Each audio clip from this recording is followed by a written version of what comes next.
위기를 보면서 새로운 꿈을 꾼다라는 것 쉽지 않습니다. 사람들은 위기를 보면서 새로운 꿈을 꾸지 못하고 위기 앞에서 두려움과 염려에 빠지는 것을 보게 됩니다. 위기를 만날 때 위기가 사람들의 꿈을 다 빼앗아 가고 사람들은 꿈을 잃어버리고 두려움과 절망 가운데 사로잡혀 있는 것을 볼 수 있습니다. 많지는 않지만 성공하는 사람들을 보면 위기를 만났을 때 그들이 어떻게 위기를 극복합니까?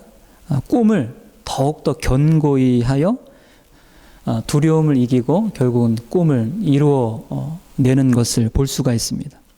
그러면 그리스도인들은 어떤 자들입니까? 위기를 만났을 때 그리스도인들은 어떠한 자들입니까?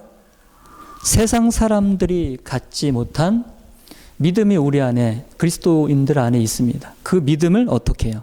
더욱더 발휘하여 그 믿음을 통하여 새로운 꿈을 꿈으로 미래를 준비하는 사람들이 바로 그리스도인이라 말씀드릴 수가 있습니다. 지난 주일에 함께 나누었던 가나안 땅을 정탐하고 돌아온 10명의 정탐꾼과 백성들, 그 위기 앞에서 하나님의 그 꿈, 위대한 꿈을 다 잃어버리고 두려움과 절망에 빠져서 앞에 놓여 있는 하나님이 약속한 젖과 꿀이 흐르는 땅에 들어가는 미래를 열지 못했습니다. 그런데 반면에 여호수아와 갈렙 어떠했습니까? 위기를 만났을 때 하나님의 그 위대한 꿈을 더욱더 견고히 함으로 두려움을 이기고 젖과 꿀이 흐르는 가나안 땅에 들어가는 미래를 활짝 열었습니다. 지금 우리는 위기를 보면서 무엇을 할 때인지를 생각해 보아야 합니다. 주변 사람들처럼 당장 위기로 인한 현실을 어떻게 해결할 것인가, 그렇게 우리가 힘쓸 때입니까? 물론 그것도 필요하죠. 그러나 그것보다 더 중요한 것은 우리는 우리가 처한 위기를 보며 새로운 꿈으로 미래를 열어가야 됩니다. 미래를 준비해야 합니다. 당장 눈에 보이는 위기를 어떻게 극복할까 보다도 위기를 보면서 그 위기를 통하여서 정말 지금 우리가 준비해야 할 것이 무엇인지를 알아서 미래를 준비해 나가는 것이 지혜로운 사람이라 말할 수가 있습니다. 그래야지 하나님께 쓰임 받을 수 있고 또 세상에 영향력을 드러낼 수 있는 사람이 될 수 있으며 또 교회가 될 수 있다고 그렇게 생각이 됩니다. 우리가 겪고 있는 인생의 이런저런 위기들, 더군다나 지금 우리가 겪고 있는 코로나로 인한 사회의 위기, 나라의 위기, 세계적인 위기를 통해서 우리가 어떤 꿈을 꾸어야 할 것인가, 우리가 어떤 미래를 준비해야 할 것인지를 오늘 말씀을 통하여서 함께 통찰을 얻는 그런 시간이 되었으면 합니다. 저는 지금 위기의 때 우리가 무엇을 준비해야 할지를 더욱더 명확히 하는 꿈을 꿀 때가 아닐까 그렇게 생각을 합니다.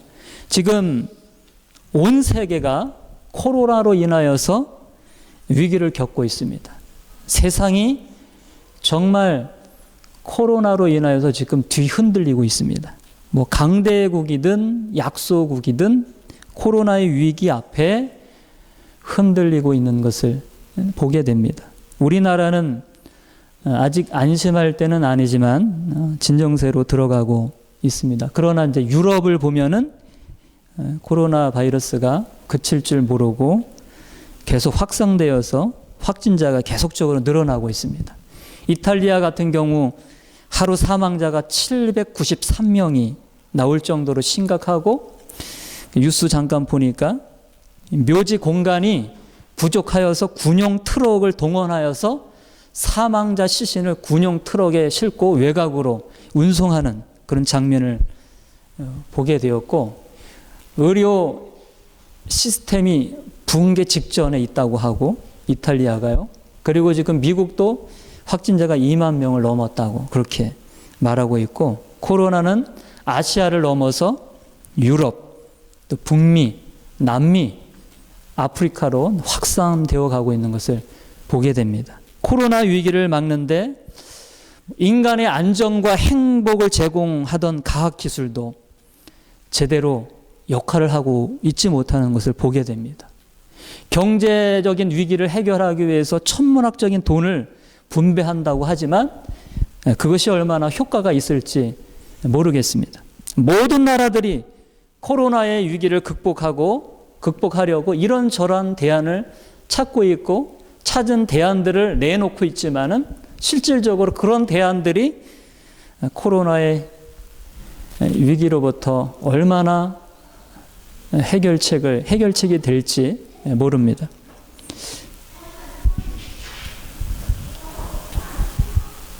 눈에 보이는 코로나 바이러스 앞에 인간이 얼마나 무력한 존재인지를 우리는 지금 실감하고 있습니다. 오늘 본문에 등장하고 있는 당시 최대 강대국 어느 나라입니까? 애굽. 애굽 나라는 이제 어떤 위기를 지금 만났을까요? 우리가 이제 바로가 꾼 꿈을 통하여서 애굽이 만나게 된 위기가 어떤 것인지 알 수가 있습니다. 바로는 어느 날 이상한 두 가지의 꿈을 꾸었지요. 꿈의 내용은 다르지만 결국 뜻하는 의미는 같은 것이었습니다. 바로가 꾼 두 가지 꿈 중에 첫 번째 꿈은 이런 꿈입니다. 흉하고 파리한 7 암수가 나일 강가에 올라와 풀을 뜯어 먹고 있는 아름답고 살찐 7 암소를 잡아먹는 꿈이었고, 또 하나의 꿈은 가늘고 동풍에 마른 7 이삭이 무성하고 충실한 이삭을 삼키는 꿈이었습니다. 바로는 이와 같은 이상한 꿈을 꾸고서 마음의 번민이 가득 차지요. 그래서 당대 애굽에서 최고의 지혜자들을 불러 모읍니다. 성경에 의하면 그들이 점술과 현인들이라고 합니다. 그들을 바로의 궁으로 불러들여서 바로는 자신이 그 이상한 꿈, 지금까지 한 번도 그런 꿈을 꾼 적이 없었는데 도무지 해석할 방도가 없어서 스스로 애굽의 최고의 지혜자들을 불러들여 점술가 현인들에게 자신의 꿈을 이야기하면서 너희들이 이 꿈을 한번 해석해 보아라. 그러나 그들은 아무도 그 꿈을, 바로의 그 이상한 꿈을 해석해낼 수가 없었습니다. 꿈을 해석해내야 애굽의 위기가 오고 있고 그 위기를 어떻게 대처할지를 알 수가 있는데 도무지 바로가 꾼 그 꿈을 해석할 자가 없었던 것입니다. 이에 바로는 더욱더 번민에 빠졌고 답답하여서 미칠 지경이었습니다. 자, 그런데 바로의 꿈을 해석할 자가 나타났죠. 그가 누구입니까? 바로 요셉입니다. 당시 요셉은 어떤 상황에 놓여 있었습니까? 억울한 누명을 쓰고서 감옥에 갇혀 있었습니다. 그런데 술 맡은 간원장이 이제 바로 왕에게 자신이 꾼 꿈을 해석해 주었던 그 기억을 되살려서 바로 왕에게 청혼을 하지요. 감옥에 꿈을 잘 해석해 주는 그런 지혜로운 요셉이 있는데 그를 불러들이면 능히 바로 왕의 꿈을 해석해낼 수 있을 것입니다. 이렇게 청혼을 하자 급히 바로 왕이 감옥에 있는 요셉을 불러들여서 바로 앞에 이제 세우게 됩니다. 요셉은 어떻게 합니까? 바로 그 자리에서 바로 왕의 꿈을 듣고서 바로 해석을 하고 애굽에 불어닥칠 위기를 어떻게 대처할지 그 방법에 대해서까지도 제시를 하게 됩니다. 요셉은 바로의 꿈을 듣고서 담대하게 이렇게 말했죠. 하나님이 하실 일을 당신에게 보이신 것이라 말하며 바로의 꿈을 멋지게 해석을 합니다. 이런 해석입니다. 앞으로 애굽 땅에 7년 동안 흉년이 있겠고 그 후에 풍년 후에 7년 흉년이 있을 것인데 7년 흉년이 얼마나 심한지 전에 애굽 땅에 있었던 7년 풍년을 기억하지 못하게 되고 애굽의 온 땅에 기근이 들어서 애굽은 기근으로 인하여서 망하게 될 것입니다. 그리고 바로가 꿈을 2번 겹쳐서 꾼 것은 하나님이 이 일을 이미 정하셨고 하나님이 속히 그 일을 행하실 것입니다. 이렇게 요셉은 바로 앞에 서서 담대하게 바로 꿈을 해석을 합니다. 그리고 요셉은 더 나아가서 애굽에 닥칠 위기를 해결할 대책으로 명석하고 명철하고 지혜로운 사람을 택하여 곡물을 저장할 창고를 지어 7년 동안 곡식을 창고에 저장해 두어 7년 흉년을 대비해야 합니다. 애굽이 기근으로 인하여 심각한 위기 상황에 처하게 될 텐데 이것을 대비하기 위해서는 7년 풍년 동안에 창고를 지어서 곡물을 거기에 저장해 두어서 7년 흉년을 대비해야 합니다. 이렇게 대비책까지 바로에게 제시를 합니다. 이에 많은 신하들 앞에서 바로가 어떻게 합니까? 요셉에게 이와 같이 말합니다. 창세기 41장 38절 49절을 보면 바로가 요셉에게 하나님의 영에 감동된 사람을 우리가 어찌 찾을 수 있으리요 하고 하나님이 이 모든 것을 내게 보이셨으니 너와 같이 명철하고 지혜로운 자가 없다. 너가 최고로 명철하고 지혜로우니까 너가 이 위기를 대비할 자다. 너가 적임자라. 바로가 요셉에게 그렇게 말하고 바로는 요셉을 애굽 온 땅에 총리로 세워서 애굽의 위기를 대처하도록 합니다. 이제 애굽의 총리가 된 요셉, 우리가 알다시피 7년 풍년 동안에 애굽 전 역에서 곡식들을 저장해 둡니다. 창고를 지어서 곡식들을 수많은 곡식들을 저장해 둡니다. 그리고 마침내 7년 대흉년이 들어 애굽 온 땅에 기근이 들었을 때 수많은 사람들이 굶주려서 어디로 찾아옵니까? 애굽으로 찾아옵니다. 구름대처럼 애굽으로 몰려듭니다.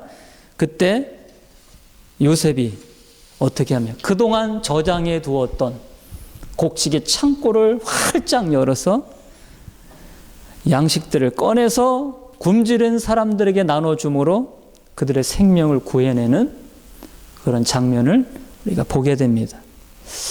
우리는 지금 위기를 보면서 어떤 꿈을 꾸어야 할 것입니까? 어떻게 미래를 준비해야 합니까? 우리는 요셉이 7년 흉년이라는 기근의 위기로부터 백성들을 어떻게 구해냈는지 이 말씀을 통해서 지혜를 얻어야 합니다. 요셉은 하나님의 영으로 감동을 받아 바로의 꿈을 해석하여 기근으로 인한 애굽의 위기를 어떻게 해결할지 그 방법을 제시했습니다. 즉 요셉은 애굽의 위기를 건져낼 새로운 비전을 제시했습니다. 그 비전이 무엇입니까? 기근의 위기로부터 사람들을 구원하는 비전이었습니다. 7년 흉년으로 수많은 사람들이 굶주림으로 인해서 죽음의 위기를 만나게 될 것입니다. 수많은 사람들을 기근으로 인한 죽음의 위기로부터 구원하기 위해서는 위기가 오기 전에, 즉 7년 흉년이 오기 전에 7년 풍년의 때 수많은 곡식을 거두어 들여서 창고에 쌓아두는 것입니다. 이것이 요셉이 애굽에 제시한 비전이었습니다. 요셉은 7년 풍년의 때 곡식을 거둬두어 그 곡식을 거둬둔 것이 얼마나 많은지 41장 48절 49절을 보면은 각성에 저장을 했는데 곡식을 쌓아둔 곡식이 마치 바다에 모래알같이 많아서 심이 많아서 셀 수가 없을 정도가 되었다. 이렇게 말씀하고 있습니다. 요셉은 7년 흉년의 때를 정말 완벽하게 준비한 것입니다. 마침내 7년 흉년의 기근이 찾아왔을 때 수많은 사람들이 기근으로 굶주려 애굽에 있는 요셉이 있는 곳에는 양식이 있다. 우리가 애굽에 있는 요셉에게 가면 양식을 구하여서 우리가 살 수 있다. 이런 소문을 듣고서 요셉을 찾아왔을 때 요셉은 창고를 열어 저장한 곡식을 그들에게 나눠주므로 그들을 굶주림으로부터 건져내는 그런 장면을 보게 됩니다. 애굽뿐만 아니라 당시 애굽 주변에 많은 나라들도 기근이 심하여 먹을 것이 없어 굶주린 백성들이 요셉을 찾아오게 되었는데 그들에게도 양식을 나눠주어 그들을 또 기근으로부터 구해내는 것을 보게 됩니다. 저는 이 장면을 보고서 과거 오래전에 큰 감동을 받았어요. 그래서 교회가 이러한 꿈을 가져야겠구나. 내가 이러한 꿈을 가져야겠구나. 그렇게 꿈을 꿨었고, 그런데 그 꿈이 지속되지 못했습니다. 희미해져 갖고 어느 순간에 이 꿈이 사라졌어요. 근데 요즘 다시 이제 계속적으로 이제 코로나의 위기 상황 가운데서 꿈에 대한 설교를 이제 계속 듣고 믿음에 대한 설교를 듣고 그러면서 다시 이 장면이 이제 이렇게 좀 새록새록 이렇게 떠올려지면서 다시 저 이와 같은 꿈을 가져야겠구나. 요셉이 기근으로 죽어가는 수많은 사람들에게 저장해 둔 그런 곡식을 열어서 곡식을 나눠줌으로 수많은 사람들을 건져내는 참 이 꿈을 다시 꿔야겠구나. 그런 생각을 요즘 하게 됩니다. 요셉이 기근의 때에 굶주려 죽어가는 사람들에게 저장해 놓은 곡식 창고를 열어 곡식을 나눠주어 생명을 살리는 장면. 여기에는 영적인 놀라운 의미가 내포되어 있다고 생각합니다. 요셉의 곡식 창고. 이걸 어떻게 좀 해석을 해야 될까요? 저는 좀 이렇게 해석을 해보았습니다. 영적으로 요셉의 곡식 창고. 이거는 복음을 저장하고 있는 예수님을 믿는 우리 각자이고 우리 교회 공동체라고 생각합니다. 그리고 요셉이 기근으로 인하여 양식을 구하러 오는 사람들에게 곡식 창고를 열어서 양식을 나누어 주어 사람들의 생명을 기근으로부터 구원해내는 것. 이건 어떤 것입니까? 어떤 의미입니까? 영적으로? 저는 이렇게 생각을 했습니다. 영적으로 기근에 빠져 있는 사람들, 즉 영혼의 목마름을 가지고 있는 사람들, 절망에 빠져 있는 사람들, 잃어버린 인간성을 회복하기를 갈망하는 사람들에게 교회가, 복음을 가지고 있는 교회가, 복음을 가지고 있는 그리스도인들이 그들에게 복음을 나눠주어 영혼을 구원해내는 것입니다. 인간성을 회복해내는 것입니다. 저 말씀을 이렇게 한번 묵상해 보았습니다. 지금 코로나의 위기는 사실 어제 목사님과 이제 이렇게 모임을 갖고 교제를 하면서 상당히 공감이 되는 그런 얘기를 듣고 그렇구나 깨달은 바가 있는데, 지금 코로나의 위기는 사실 믿었던 과학 기술에 대한 신뢰, 물질에 대한 신뢰가 무너짐으로 사람들이 진정으로 되찾아야 할, 회복해야 할 것이 무엇인지를 보여주고 있는 것입니다. 코로나의 위기가. 사람들은 큰 위기를 만나기 전까지 영혼에 대해서 그렇게 관심이 별로 없었습니다. 인간성에 대해서 그렇게 관심이 별로 없었고, 도덕성에 대해서 이런 것들은 다 뒷전에 있었죠.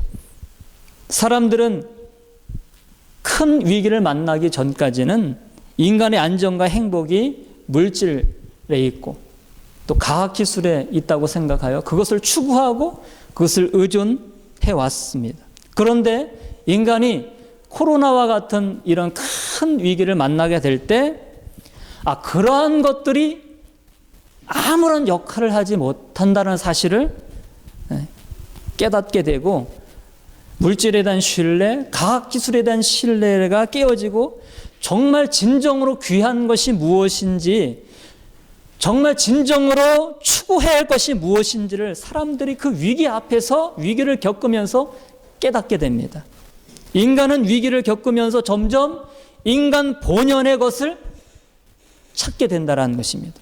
그래서 위기는 사람들의 내면을 깨움으로 더욱 복음을 필요로 하게 만드는 것이라 그렇게 볼 수가 있습니다. 그래서 위기가 많으면 많을수록, 위기가 크면 클수록 사람들에게 더욱 필요한 것은 물질이 아니라, 과학기술이 아니라 영혼을 회복하는, 인간성을 회복하는 복음이라고 봅니다. 이번 코로나 위기를 겪으면서 위기를 극복하기 위하여서 의료기술, 과학기술, 시스템 이런 것들도 필요하지만, 그러나 그것들은 한계가 있는 것입니다. 더 중요한 것은 무관심, 이기심, 차가운 마음이 아니라 바로 헌신, 사랑, 서로 하나 되는 마음이 중요하다라는 것을 일깨워주고 있는 것입니다. 코로나를 겪으면서 코로나와 사투를 벌이고 있는 어느 간호사의 그림 일기가 인터넷상에 공개가 되었는데, 우연치 않게 오늘 아침에 그 기사를 이제 보게 되었는데, 그 간호사의 그림 일기의 내용이 제가 이제 요약을 해서 이제 말씀을 드리는데 이렇습니다. 코로나로 인하여 사회가 많이 어두워졌습니다. 불신과 낙인, 따가운 시선, 이기심, 두려움과 공포, 경제적 위기로 인한 생계의 어려움, 그러나 이 모든 것을 이길 수 있는 것은 용기와 희망을 갖는 것, 용서와 사랑을 갖는 것이라 하며, 이것이 국민들과 의료진에게 조금씩 나타나 보이기 때문에 코로나의 사태가 조금씩 나아지고 있다고 그림 일기의 간호사가 이렇게 기록한 것을 보게 되었습니다. 그리고 또 그 간호사가 이렇게 그림 일기에서 말하고 있습니다. 어느덧 봄이 되고 벚꽃들이 한두 송이 피어납니다. 그 아름다운 꽃을 사랑하는 사람들과 마음껏 볼 수 있을 날이 올 것입니다. 지금처럼 국가와 국민, 의료진이 힘을 모은다면 기적은 일어날 것입니다. 힘을 내십시오. 이 감동적인 그림 일기인데, 코로나의 위기를 겪으면서 저는 정말 사람들에게 필요한 것이 무엇인지를 사람들은 공감하고 있다고 생각합니다. 코로나 위기를 겪으면서 우리 사회가 인간됨을 회복하는 계기가 되어 좀 더 성숙한 사회로 나아지지 않을까, 저는 그런 생각을 해보았습니다. 지금의 코로나의 위기는 앞으로 사실 더 큰 위기를 예고하고 있는 것입니다. 뭐 코로나 위기가 끝났다고 해서 이제 위기는 오지 않을 것이다, 그것이 아니죠. 또 다른 형태, 또 다른 어떤 위기가, 이것보다 더 큰 위기가 또 찾아올 수 있죠. 그런 위기를 사실 예고하고 있는 것 아닙니까? 앞으로 더 큰 위기를 대비하기 위해서 우리가 그럼 어떤 꿈을 꾸어야 되는가? 어떤 꿈을 꿈으로 미래를 우리가 준비해야 하는가? 어떤 꿈입니까? 우리의 외면을 외적인 것으로 채우는 것이 아니라 우리의 내면을 복음으로 견고하게 세워서 우리의 내면을 복음으로 강하게 만드는 것입니다. 위기 앞에서 나를 살려내고 주변의 사람들을 살려내기 위해서 우리의 내면을 복음으로 강하게 세워야 합니다. 우리의 생각의 관점을 복음의 관점으로 지속적으로 바꾸는 그런 작업들을 해야 됩니다. 어떤 위기에서도 우리를 흔들 수 없는 우리의 내면이 만들어져야 됩니다. 그러기 위해서는 우리의 내면을 복음으로 견고하게 세워야 합니다. 우리의 내면이 복음으로 견고히 세워져야 위기로부터 나뿐만 아니라 주변의 사람들을 구해낼 수 있습니다. 지금의 위기를 보며 지금 우리가 꿈꿈으로 미래를 준비할 것은 다름이 아닌 바로 우리의 내면을 복음으로 견고하게 세우는 것. 그래서 정말 영혼의 목마름에 허덕이는 사람들, 그들을 복음으로 구원해내는 것입니다. 우리의 내면을 복음으로 견고히 세워 하나님의 형상을 회복하는 것, 이것이 지금 우리가 위기 앞에서 꾸어야 할 꿈이며 또 미래를 준비해야 할 것이라고 저는 그렇게 확신합니다. 누가 위기에서 정말 사람들의 영혼을 구원해낼 수 있겠습니까? 바로 저와 여러분입니다. 그렇게 믿으십니까? 죽음에 종속되어 정말 죄와 사망의 저주에 종속되어 지배당하여서 두려워 벌벌 떠는 사람들이 어떻게 위기에서 영혼들을 구원해낼 수 있겠습니까? 그들은 구원해낼 수 없습니다. 이미 죽음을 이기신 주님과 연합하여 주님의 생명을 가지고 있는 저와 여러분들이 위기로부터 수많은 영혼들을 구원해낼 수 있다고 생각합니다. 지금의 위기는 잊혀진 하나님의 꿈을 다시 꾸는 좋은 기회라 생각합니다. 위기는 우리의 내면에 잠자고 있던 믿음의 꿈을 발휘할 수 있는 좋은 기회라고 봅니다. 인생의 이런저런 위기를 보며 지금 우리 눈앞에 닥쳐 있는 이 코로나의 위기를 보며 당장 눈에 보이는 현실의 어려움을 어떻게 해결할까 전전긍긍하는 그런 시도를 넘어서 우리는 정말 하나님이 이때 원하시는 것이 무엇인지를 정말 사람들이 지금 찾고 있는 것이 무엇인지 그들의 내면의 부르짖음들을 우리가 알아서 우리가 무엇을 준비해야 할지 꿈을 가져야 한다는 사실을 우리가 오늘 말씀을 통하여서 깨닫기를 원합니다. 요셉이 7년 흉년의 격언으로부터 사람들을 구원해내는 꿈을 꾸며 풍년의 때에 곡물을 창고에 저장한 이 지혜를 우리가 배워서 지금 위기를 보고 앞으로 닥칠 더 큰 위기를 생각하며 아까도 말씀드렸듯이 나의 내면을 복음으로 견고하게 세움으로 영혼을 살려낼 복음의 양식을 우리 안에 계속 축적해 감으로 말미암아 위기 앞에서 두려워 벌벌 떨고 있는 사람들, 그들의 영혼이 부르짖을 때 우리 안에 구비되어 있던 쌓아두었던 복음의 양식을 꺼내어서 그 복음을 나눠줌으로 말미암아 그들의 생명을, 그들의 영혼을 구원해낼 수 있는 이 놀라운 하나님의 꿈을 이 위기 때에 꿀 수 있는 저와 여러분들이 되시기를 간절히 바랍니다. 지금 이 위기를 보며 우리의 내면을 복음으로 견고히 세우는 이 비전, 이 꿈을 다시 꿈으로 미래를 준비해 나갈 수 있는 우리 교회가 될 수 있기를 간절히 바라겠습니다. 하나님 아버지,